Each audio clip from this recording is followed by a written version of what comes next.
차디찬 칼날이 가녀린 모골대를 스칠 듯 다가왔으나 명월의 눈동자는 한치의 흔들림도 없이 정면을 응시하고 있었다. 이깟 목숨 하나 거두는 것이 무엇이 그리 어렵겠느냐. 허나 내 몸을 더럽힐지언정 내 영혼까지 내 놈의 비루한 욕망에 팔아넘기지는 않을 것이다. 명월의 서슬퍼런 외침이 어두운 방 안을 가득 채우자 당황한 판서의 아들 이사룡은 부르르 떨리는 손으로 칼자루를 더욱 꽉 쥐었으며 주위의 공기는 금방이라도 터질 듯한 긴장감으로 팽팽하게 조여졌다. 흩어진 비단 치마자락 위로 깨진 옥비녀 파편들이 달빛을 받아 처연하게 빛나고 있었고 명월은 죽음의 문턱 앞에서도 기계 높은 선비처럼 꼿꼿한 자세를 흐트러뜨리지 않은 채 차가운 미소를 지어 보였다. 이사룡은 명월의 기계에 압도된 듯 뒤로 한 걸음 물러서며 씩씩거리는 숨을 내뱉더니 이내 비열한 웃음을 지으며 칼을 거두고는 두고 보라는 듯한 눈빛을 남긴 채 방을 뛰쳐나갔다.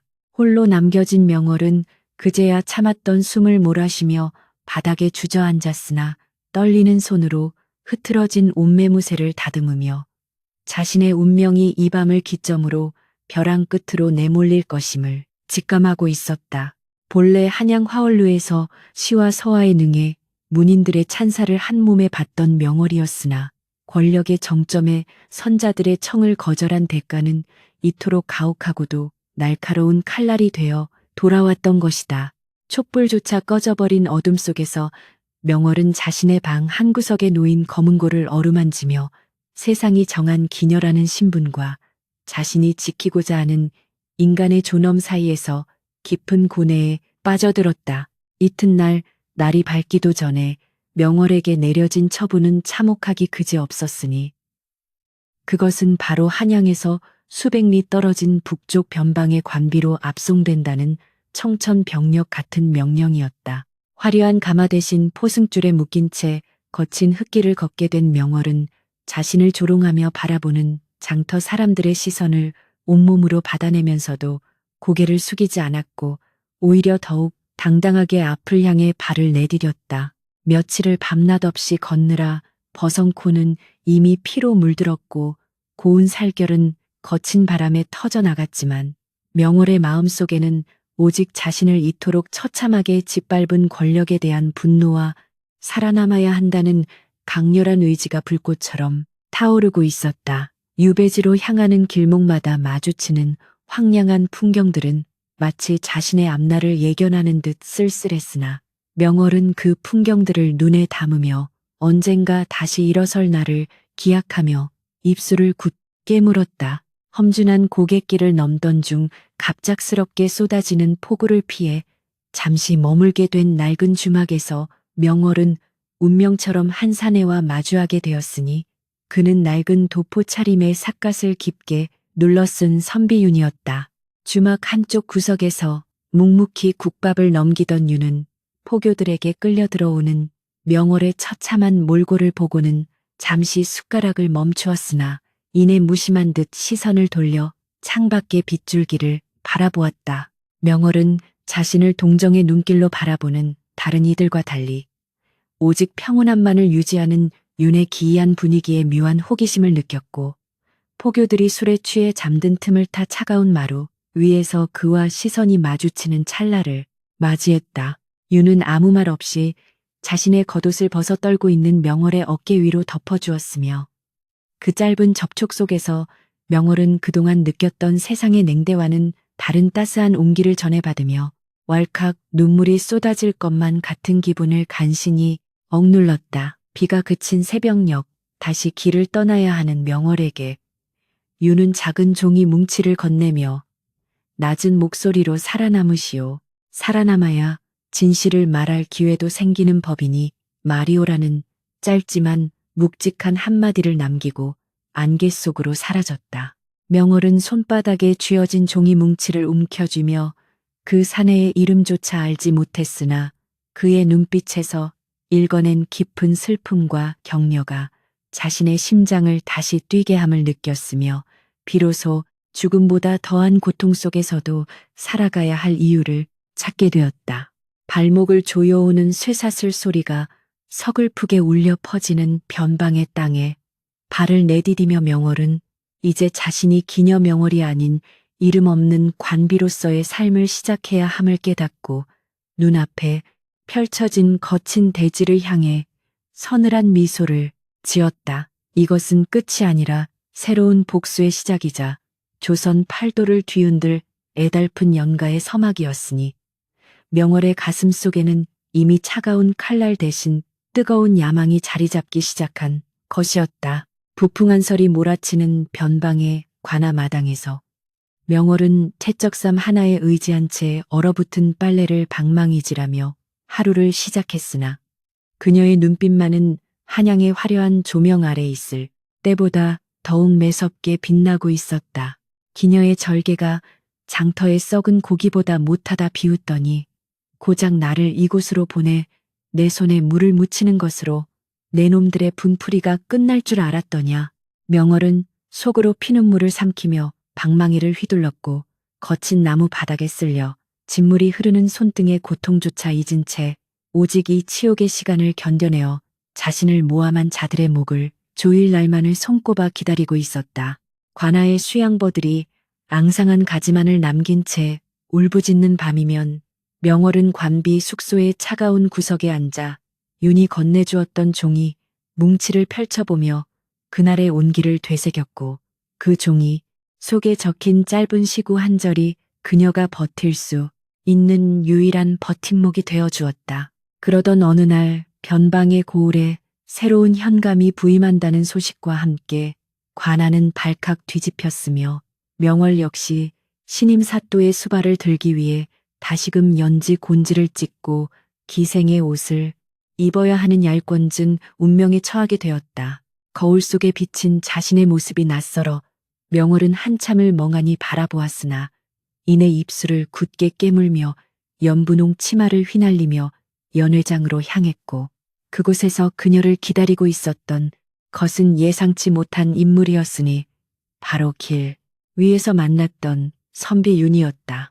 윤은 화려한 관복을 입고 높은 자리에 앉아 있었으나 눈빛만은 예의 극깊고 고요한 바다와 같았으며 명월을 처음 보는 사람처럼 대하면서도 그녀가 술을 따를 때 찰나의 순간 손끝을 스치며 여전히 살아있어 주어 고맙다는 무언의 인사를 건네고 있었다. 명월은 가슴이 터질 듯한 고동을 느꼈으나 겉으로는 평정을 유지하며 검은고 줄을 튕기기 시작했고 그 선율은 관아의 담장을 넘어 적막한 변방의 밤 공기를 애처롭게 갈라놓으며 두 사람만의 비밀스러운 재회를 축복했다. 연회가 끝나고 모두가 술에 취해 잠든 깊은 밤, 윤은 남몰래 명월을 서고로 불러들였으며 어둠 속에서 마주한 두 사람 사이에는 필설로 다할 수 없는 복잡한 감정들이 안개처럼 피어올라 서로의 숨결을 가로막고 있었다. 그대가 이곳에서 겪었을 고초를 내 어찌 다 헤아리겠소. 허나 지금은 때가 아니니 조금 더 인내하며 나를 믿고 기다려줄 수 있겠소. 윤의 간절한 목소리에 명월은 그동안 쌓아왔던 원망과 서러움이 일시에 녹아내리는 것을 느꼈으며 비로소 그가 단순한 선비가 아니라 자신을 구원하기 위해 하늘이 보낸 인연임을 확신하게 되었다. 윤은 명월의 거친 손을 자신의 뺨에 갖다 대며 반드시 한양으로 돌아가 그녀의 억울함을 풀고 그를 모함한 이사룡과 판서 일가의 죄상을 만천하에 밝히겠노라. 맹세했고 명월은 그의 품에 안겨 처음으로 소리 없는 오열을 터뜨리며 지옥 같던 변방의 삶 속에서 희망이라는 한 줄기 빛을 발견했다. 하지만 평화는 그리 오래가지 않았으니 명월의 존재를 눈의 가시처럼 여기던 관아의 노예한 이방과 행수기생이 두 사람의 심상치 않은 기류를 눈치채고 한양의 이사룡에게 은밀히 서신을 띄워 명월을 완전히 파멸시킬 계략을 꾸미기 시작했다.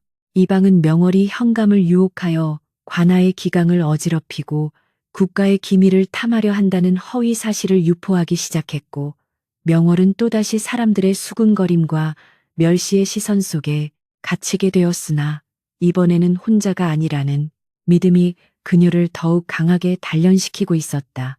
어느 날 밤 명월의 숙소에 난입한 포교들이 그녀의 짐 속에서 조작된 밀서를 발견했다며 억지로 명월을 끌어내어 차가운 마당에 무릎 꿇렸고 명월은 이것이 자신을 향한 마지막 올가미임을 직감하면서도 당당하게 고개를 들어 하늘에 떠 있는 시린달을 바라보며 결연한 의지를 다졌다.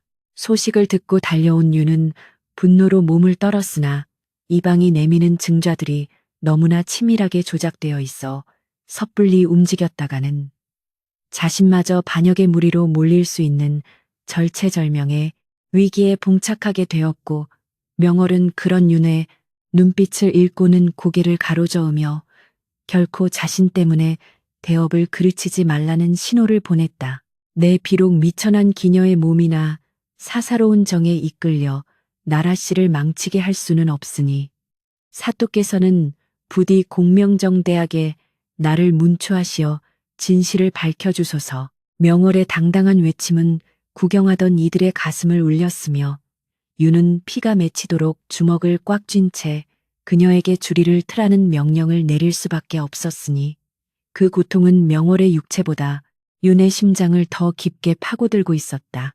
어둠이 짙게 깔린 관아의 마당에서 명월의 비명 대신 억눌린 신음이 번져나갔고 그 위로 차가운 서리가 내려앉으며 두 사람의 사랑은 가장 혹독하고도 가혹한 시련의 계절 속으로 깊숙이 침잠해 가고 있었다. 살점을 파고드는 주리틀의 고통보다 더 시린 것은 자신을 바라보는 윤의 눈동자에 맺힌 처절한 슬픔이었으나 명월은 입술이 터져 피가 흐르는 와중에도 단 한마디의 비명조차 허락하지 않았다. 내 놈들이 아무리 내 뼈를 깎고 살을 도려낸들 거짓을 진실이라 말할 성시프냐. 명월의 서슬 퍼런 일갈이 관아 마당에 울려 퍼지자 추궁하던 이방의 안색은 흑빛으로 변했고 구경하던 백성들은 그녀의 기계에 압도되어 숨소리조차 내지 못한 채 마른 침만 삼킬 뿐이었다. 유는 차마 눈을 뜨고 볼 수 없는 광경에 관복 소매 안으로 주먹을 꽉 쥐어 손톱이 손바닥을 파고들었으며 명월의 고통을 고스란히 제 몸으로 옮겨받고 싶은 심정으로 형틀 위를 응시하며 가슴속 깊은 곳에서 뜨거운 불덩이가 치밀어 오르는 것을 간신히 억누르고 있었다. 명월이 모진 고초를 겪으며 옥사에 갇힌 사이 유는 한밤중을 틈타 자신의 신복인 호위무사를 불러들여 이방의 처소와 한양의 이사룡 사이를 오가는 서신을 탈취하라는 밀명을 내렸고 이는 목숨을 건 도박과도 같았다. 옥사 창살 너머로 비쳐드는 창백한 달빛을 벗삼아 명월은 가쁜 숨을 몰아쉬며 자신의 무너진 육체를 추슬렀으나 마음만큼은 그 어느 때보다 맑게 깨어 이 거대한 음모의 줄기를 하나하나 짚어내며 반격을 위한 지략을 짜내고 있었다. 그녀는 이방이 자신을 반역으로 몰기 위해 사용한 위조 밀서의 필체가 사실은 화원로 시절 자신이 가르쳤던 어린 기생의 습작을 모방한 것임을 간파해냈고 이를 증명할 유일한 방법이 한양에 남아있음을 깨닫게 되었다. 명월은 옷바닥에 굴러다니는 깨진 기와 조각으로 자신의 옷자락에 피로 쓴 서신을 남겼으며 그것은 윤에게 전달되어야 할 마지막 희망이자 이 지독한 싸움을 끝낼 수 있는 유일한 열쇠였다. 윤은 명월이 전해준 피 묻은 천조각을 받아들고는 눈시울을 붉히며 그녀의 총명함에 경탄하는 동시에 이토록 모진 시련을 견디게 한 자신의 무력함에 깊은 자괴감을 느꼈으나 이내 눈빛을 갈며 결단을 내렸다. 그는 현감의 직무를 수행하는 척하며 이방의 경계심을 늦춘 뒤 몰래 빼낸 이방의 장부를 통해 그가 이사룡에게 뇌물을 바치고 관아의 군포를 횡령한 결정적 증거를 확보하는 데 성공했다. 하지만 이사룡 또한 만만한 상대가 아니었으니 그는 명월을 확실히 죽이기 위해 한양에서 직접 변방으로 내려오고 있었고 그 배후에는 판서라는 거대한 권력의 그림자가 드리워져 있어 사건은 단순한 기녀의 치정극을 넘어 조정의 권력 암투로 번져가고 있었다. 명월은 옥사 안으로 찾아온 윤의 환영을 보듯 허공에 손을 뻗으며 부디 저를 구하려 하지 마시고 이 나라의 정의를 세우는데 저를 도구로 써주소서라고 읊조리며 자신의 목숨을 던져서라도 진실을 밝히겠다는 숭고한 결의를 다졌다. 이사룡이 마침내 변방관하에 도착하여 명월의 목을 치라며 서슬퍼렇게 호령하던 그 순간 명월은 형장으로 끌려나가면서도 마치 혼례를 앞둔 신부처럼 초연하고 단아한 모습으로 나타나 좌중을 경악해 했다. 이사룡은 비열한 웃음을 지으며 명월의 턱을 치켜올려 모욕을 주려 했으나 명월은 오히려 그의 눈을 똑바로 응시하며 권력의 단꿈은 한철의 아침 이슬과 같으니 내 놈이 저지른 죄악의 무게가 내 가문을 멸하는 칼날이 되어 돌아올 것이다라고 저주 섞인 예언을 내뱉었다. 분노한 이사룡이 직접 칼을 뽑아 명월의 목을 내리치려던 찰나 윤이 벌떡 일어나 어명이라 적힌 마패를 높이 치켜들었으며 그 기세는 마치 벼락이 내리치는 듯하여 마당에 모인 모든 이들이 그 자리에 엎드려 전율하게 만들었다. 윤은 사실 단순한 형감이 아니라 왕의 특명을 받고 팔도의 비리를 척결하기 위해 파견된 암행어사였으며 그가 이곳에 온 진짜 목적 또한 명월의 억울함을 풀고 판서 일가의 반역, 혐의를 포착하기 위함이었음이 밝혀지는 순간이었다. 반전의 소용돌이 속에서 이방과 이사룡은 혼비백산하여 도망치려 했으나 이미 윤이 미리 매복시켜둔 어사대들이 그들의 앞길을 가로막았고 명월은 그제야 긴장이 풀린 듯 바닥으로 쓰러지며 윤의 품 안으로 떨어졌다. 윤은 눈물을 흘리며 명월의 상처투성이 몸을 안아올렸고 명월은 희미해져가는 의식 속에서도 윤의 얼굴을 확인하며 이제야 약속을 지키셨군요. 라는 짧은 인사를 건네고 깊은 잠에 빠져들었다. 변방의 거친 대지 위로 승리의 함성과 정의의 외침이 울려 퍼졌으나 두 사람의 운명은 이제 막 가장 거대한 폭풍우의 중심부인 한양대궐로 향하고 있었으니 그것은 명월의 절개가 조선을 뒤흔들 대서사시의 본격적인 서막이었다.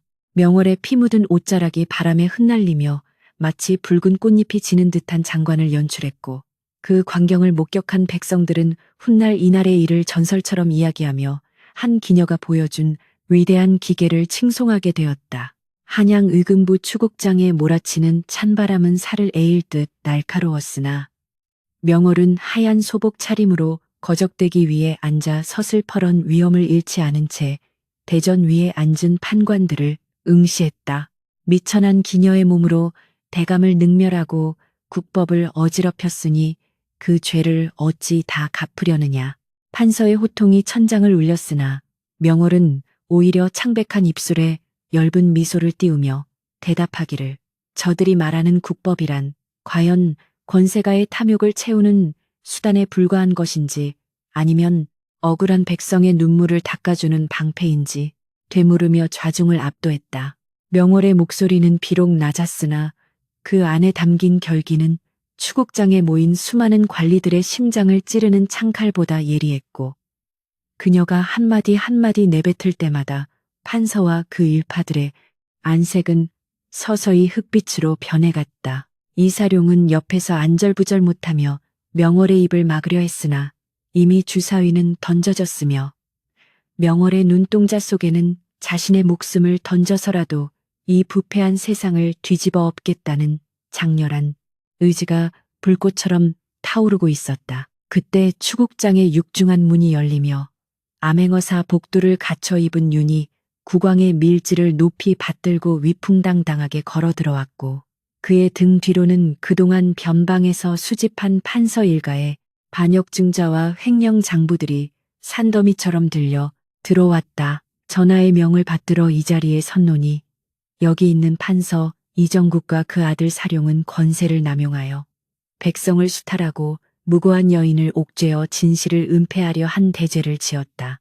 윤의 병력 같은 사자후가 떨어지자 추국장은 순식간에 아수라장으로 변했으나 윤은 아랑곳하지 않고 명월이 피로 쓴 서신과 이방의 밀서를 대조하며 그들의 위조와 모함이 어떻게 이루어졌는지를 조목조목 파헤치기 시작했다. 명월은 자신을 지키기 위해 당당히 맞서 싸우는 윤의 뒷모습을 바라보며 눈시울이 뜨거워졌으나 이 싸움이 단순히 자신들만의 사랑을 위한 것이 아니라 무너진 조선의 기강을 바로 세우는 성전임을 깨닫고 다시금 허리를 꼿꼿이 세웠다. 윤이 제시한 결정적인 증거 앞에 판서 일가는 더 이상 발뺌할 길이 없게 되었고 그들이 은밀히 키워온 사병 조직과 왕실을 찬탈하려 했던 영모의 전모가 만천하에 드러나자 조정은 거대한 충격과 공포에 휩싸이게 되었다. 이사룡은 마지막 발악으로 명월을 가리키며 저 기녀가 자신을 유혹하여 이 모든 일을 꾸몄다고 소리쳤으나 명월은 담담히 일어나 자신의 정절을 증명할 옥비녀의 파편을 꺼내 보이며 그가 자신을 겁탈하려 했던 날의 진실을 낱낱이 고발했다. 기녀라 하여 지조가 없고 천하다 여기셨습니까? 오히려 만석군의 곳간보다 비어있는 것이 대감들의 양심이 아니더냐.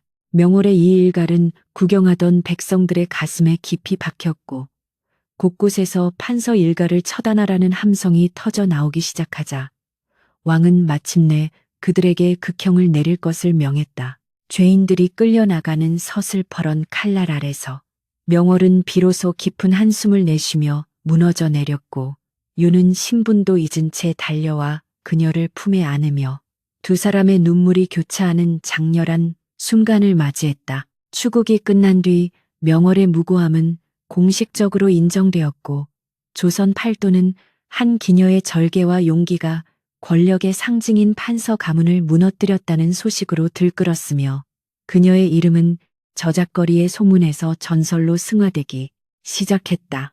왕은 명월의 기계를 높이 사 그녀의 천민 신분을 면해주고 양인으로 복권시킨다는 교지를 내렸으나 명월은 화려한 보상을 거절한 채 오직 윤의 안위만을 걱정하며 옥사 밖에서 그를 기다렸다. 그러나 승리의 기쁨도 잠시 윤은 공신으로 책봉되어 조정의 요직에 오르게 되었고 이는 곧 신분의 벽이 더욱 높아져 두 사람이 평생을 함께하기에는 더 큰 난관이 기다리고 있음을 암시하는 가혹한 운명의 장난이었다. 명월은 윤의 맑은 눈동자에 비친 자신을 보며 비록 세상이 우리를 갈라놓을지라도 자신들이 지켜낸 진실과 사랑만큼은 영원히 조선의 달빛 아래 기록될 것임을 예감하며 슬프도록 아름다운 미소를 지어 보였다. 윤은 명월의 손을 꼭 쥐며 내 그대를 위해 이 모든 길을 걸어왔으나 이제 그대를 보내야 하는 마음이 만갈래로 찢어지는구나라며 비통해했고 명월은 오히려 그의 옷매무새를 다듬어주며 그가 훌륭한 신료가 되어 백성들을 보살펴 주기를 간곡히 당탁했다. 두 사람의 이별은 비극이었으나 패배는 아니었으니 그들은 권력에 무릎 꿇지 않은 인간의 존엄을 지켜냈고 그들의 이야기는 훗날 수많은 시인 묵객들에 의해 노래로 지어져 팔도, 강산에 울려 퍼지게 될 것이었다. 어둠이 걷히고 한양 도성에 밝아오는 새벽빛은 명월의 하얀 소복 위로 눈부시게 쏟아졌고 그녀는 이제 기녀 명월이 아닌 자신의 삶을 스스로 선택한 한 여인으로서 당당히 궁궐문을 나서며 새로운 운명의 길로 발을 내디뎠다.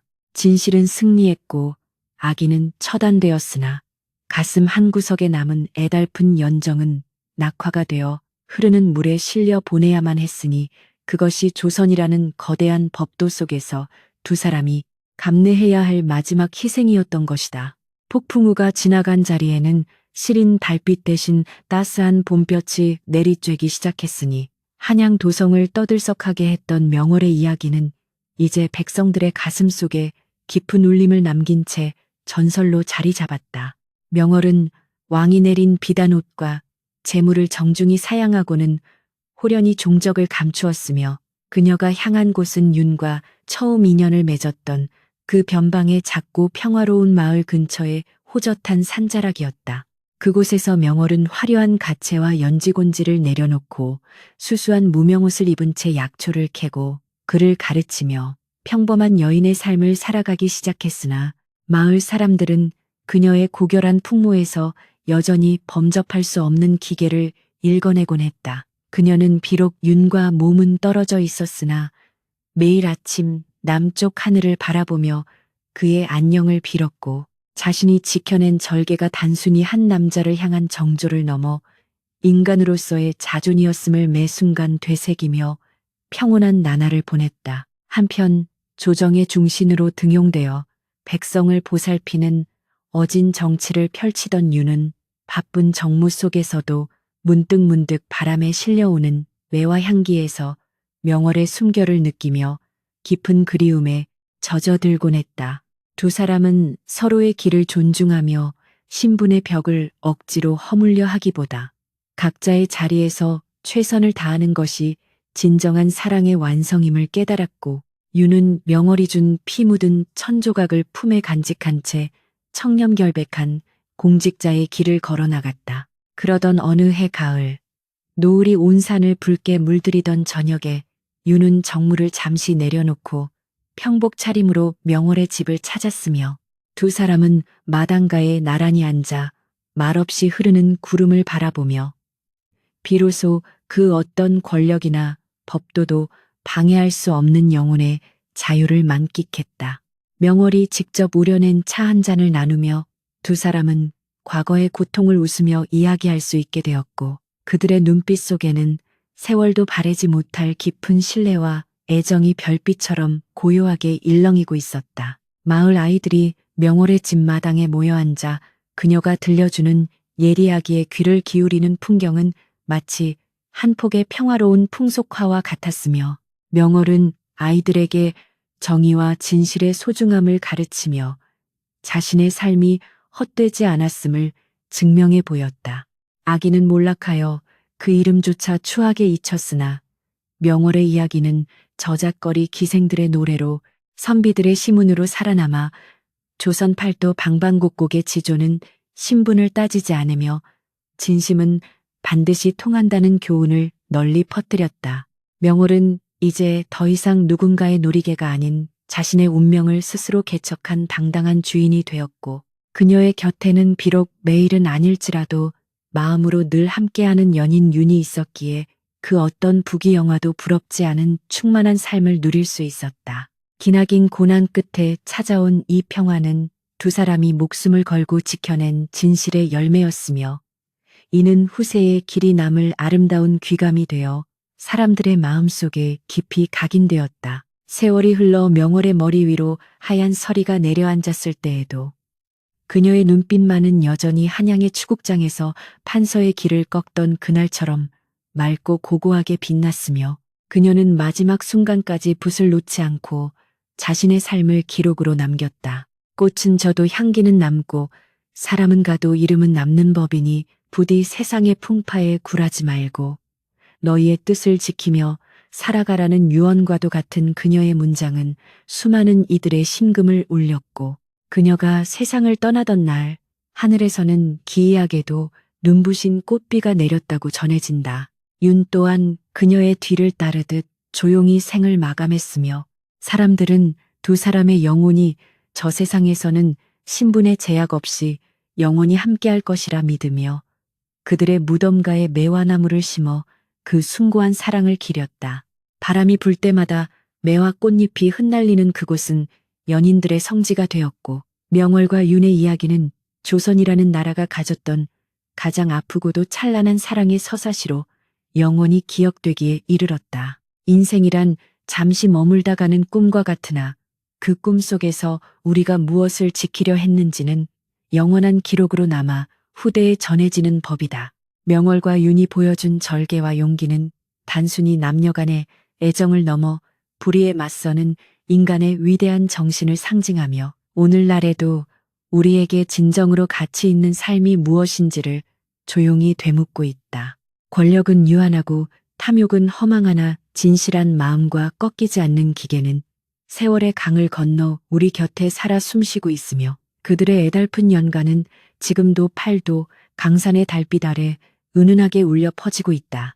고난은 지나가고 상처는 아물었으나 그들이 남긴 향기만큼은 만대에 걸쳐 전해질 것이니, 이것이야말로 조선의 다네스가 우리에게 전하고자 하는 진정한 인과응보이자 인간 승리의 기록이라 할 수 있을 것이다.